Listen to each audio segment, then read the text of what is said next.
Alright, so in some more crazy news, we have some climate protests that's getting out of hand nowadays. Because all around the world there are protests springing up and people blocking highways, gluing themselves to walls, paintings, throwing soup on everything, painting buildings in red and orange, and I don't know, it's just getting insane. Also in Germany there's a lot of climate protests going on. We have a little article and some nice videos to show you. German climate activists have glued themselves to streets all over Berlin this morning, in a bid to bring traffic to a standstill. Yeah, because that's gonna help, right? That's gonna help. Just engines idling. It's gonna help. It's gonna help a lot. Members of the group Less Generations have repeatedly blocked roads across Germany in the past year to pressure the government into taking further action against climate change. Climate change is real, don't get me wrong, but it's changing. Who says it's man-made? I'm not totally denying it, but still, I have some other videos to show you later that will show you that we are not the problem. Or we as people are the problem, but not Germany, or the West in general. And of course there's a lot of scummy things going on, but still it's not as bad as China is doing. Just check it out later. Activists have glued themselves to roads on several occasions, enraging some motorists and prompting accusations of extremism from the conservative politicians. They warned they would also block traffic by marching very slowly through the city later in the day, in addition to roadblocks. German news agency DPA reported there were more than 30 roadblocks across the city this morning. We will no longer accept that the government has no plan to stop the destruction of our livelihoods, Less Generation said in a statement. We are resisting now, by blocking ordinary people that have to go to work. I don't like this stuff, man. Everybody drives a car. If you live, you emit CO2. If you emit CO2, you're gonna cause global warming. It's just that easy. If you really want to do the planet some good, you know what to do. I'm not gonna say it, but you can figure it out. Let's see how this guy reacts to these climate activists that are blocking the road. Arbeit! Los, jetzt verpiss dich! Wir müssen arbeiten! Verdienen Geld, ihr Pisser! Well, while I don't condone violence, maybe this is the best option, because then they get some consequences for their actions. Just like in the last clip we saw, people aren't prepared to get the consequences of their actions, because everything has to be peaceful now, and I kind of get it, because violence is not the option in a lot of cases, but sometimes it is. I'm not saying that in this case it is, but violence has settled a lot of arguments. But sometimes people are just driven to react. And of course this is not good, but this guy, I don't know my German very well, but I think this guy's talking about that he has to go to work, and a lot of other people also have to go to work. What's this gonna help?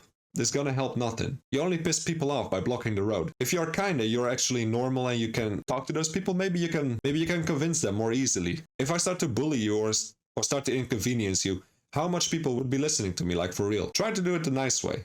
Because otherwise you get this kinds of scenarios. And then they feel like a victim. And that's not gonna help anybody. Alright, so on to the next video. We have some more climate protesters blocking the road.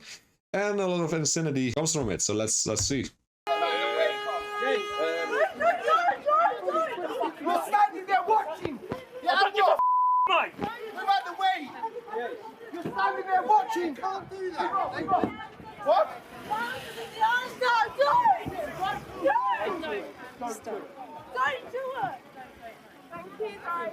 You can really start to see the aggression that's accumulating in people against these protesters, because this is just not normal. Like for real. I know they think they are doing it for a good cause, but still, try to convince people by bullying them or inconveniencing them is not gonna help anything. Like for real.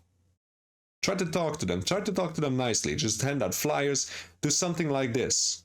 Or go to China and try to protest there against the big amounts of pollution. I'm gonna show you this in an instant. But there was at least one guy with a brain there. He's not a protester, of course, because otherwise he wouldn't have. But still, he's making a lot of sense. Just check out this clip. You all use fuel in some way or another. How do you think you got your apples? How do you think you get your avocado? How do you think you get sourdough bread? You all use fuel in some way or another. This guy actually makes a lot of sense, and I totally agree with him. All the clothes they are wearing and all the glue they use to glue themselves to the road like total idiots was also shipped by truck, boat, plane, whatever. So everything is emitting CO2. You can't stop this. You can reduce it. You can try to place filters and try to help nature, and I totally get it. I'm all for it. I love nature and animals. Don't get me wrong, for real. But this is not the way. Here we see a different approach to the climate activists. Now people are pulling them off the road. And if they haven't glued themselves to the road, then that's alright, but some people have. And that's where the big problem starts. Because they have to get big pickaxes or the electronic kind, you know, and cut out a big piece of the road. Then a big dump truck has to come, fill in the road with new concrete, Then they have to get a bulldozer or the car with the big tumbler on top to make it nice and flat. The people who work for the city also have to come in a vehicle, so there's a lot of pollution actually to this, so it's kind of backwards. They think they are doing it for a good cause, so that allows them to rationalize everything they're doing. Alright, just check out this clip, them being removed from the road.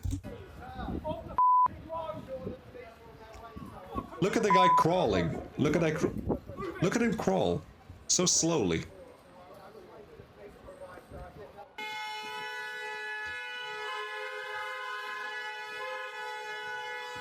Look at him go, like a snail.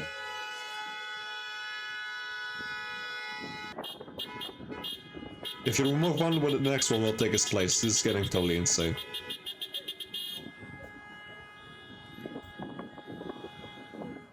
They just keep crawling. It's weird. It's very weird behavior. I think they do this on purpose, so they don't show any violence. So if somebody gets violent, they can start to cry on the media, like, people are hurting us and everything. So maybe that's the whole point.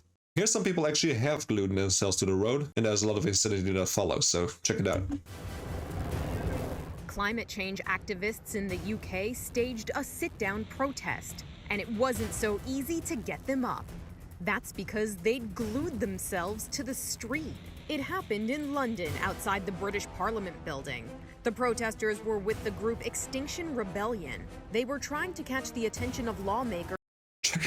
Check out her being carried away like Jesus on the cross. Okay, maybe that's a bit insensitive, but look at her being carried away, totally passive. It's weird behavior, actually. It's very weird. But what would happen if we don't remove these people from the floor? Like, how would they get up? How would they use the toilet? What's gonna happen to them? Because the glue is strong, especially if they use some super strong glue. How are they gonna get up? Maybe by ripping off the skin on the hand, but that would be very painful. Maybe we should just leave them there, just to see what happens. I also found the footage of this guy that realizes what he's doing, and it seems like he has some reconsiderations about what he's doing. Check it out. Had you told me 5 years ago that I would have glued myself to a pavement, I would have said that you were insane. But where's the insanity? Is it me, or is it the lack of action? It seems like he realizes that he's propagating the insanity, like for real. You see it in his eyes, check it out. Where's the insanity? Is it me, or is it... After he says, is it me? He looks like he has realized that it is actually him. You know what they should actually focus on? The big factories in China who is pumping out so much pollution into the atmosphere that people can't breathe anymore. Just check out these polluters in China. 9 out of every 10 cities have such a robust, developed economy that they fail the country's pollution test. But what does that actually look like? Well, here are 20 signs China's pollution has reached apocalyptic levels. According to the World Bank, 20 of the world's most polluted cities are in China. China is the world's largest polluter. A quarter of the world's CO2 comes from China. China burns almost as much coal as the rest of the world combined. During the November 2010 airpocalypse in Beijing, the pollution was literally off the charts. It exceeded the US Embassy's highest pollution rating and accidentally triggered what some programmer had written in as crazy bad. It was a joke that could, never actually happen. But this is what I'm talking about. Of course, driving cars emit CO2. I get it. I totally get it. But this is not the problem. You see the tire burning that goes on in Africa sometimes? Like the big clouds of black smoke just rising up in the air because they want to recycle the metal out of the tires and stuff. So they just burn it and get the metal out and sell it on some scrapyard or something. But this is the problem. Of course, I know we have shipped a lot of manufacturing to China, so of course their pollution is going to be higher. But this is actually insane that people can see each other from 5 meters away because of the pollution. This is the actual problem. The problem is not me driving my car to work, or not taking the bus, or not driving an electric vehicle, which I have a lot to say about actually, because I don't believe in electric vehicles. The grid is not powerful enough to support them. The lithium is also being mined by children actually. I'm gonna make a video on this soon. But children are mining the lithium in their cars, and then the people sit in their cars, oh, I'm so good for the earth, I'm so nice, I'm such a good person, while some African child is dying in a ditch because he has to mine the lithium. It's getting insane. I will make a video on this soon. Anyway, enough of this climate protest, because now I'm starting to heat up, and that's never good. So